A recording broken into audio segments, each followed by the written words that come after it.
আমি নতুন প্রজন্মের নতুন মানুষ ভাই।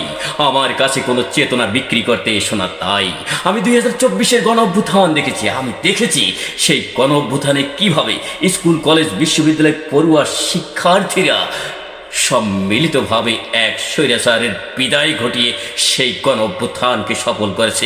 এতে কত তরতাজা প্রাণ খুন হয়েছে। আমি জানি তাদের এই গণ অভ্যুত্থানের পিছনে লক্ষ্য উদ্দেশ্য কী ছিল। তাদের লক্ষ্য ছিল বৈষম্যহীন সমাজ গড়া, বৈষম্যহীন রাষ্ট্র গড়া। তাই আমি স্থিরভাবে সিদ্ধান্ত নিয়েছি, আগামী জাতীয় সংসদ নির্বাচনে যারা বৈষম্যহীন, ন্যায় ও ইনসাফ ভিত্তিক রাষ্ট্র প্রতিষ্ঠার লক্ষ্যে কাজ করবে তাদের পক্ষেই আমার জোরালো সমর্থন থাকবে, যেন তারা ক্ষমতায় গিয়ে এদেশের ন্যায় ও ইনসাফ প্রতিষ্ঠা করতে পারে। আর যেন এদেশের মাটিতে নতুন করে কোনো হাদিকে খুন হতে না হয়, কিংবা কোনো ব্যবসায়ী সোহাগকে পাথরের আঘাতে জীবন দিতে না হয়, কিংবা এদেশের মাটিতে আর যেন কোনো লগি বৈঠার তাণ্ডব না ঘটে।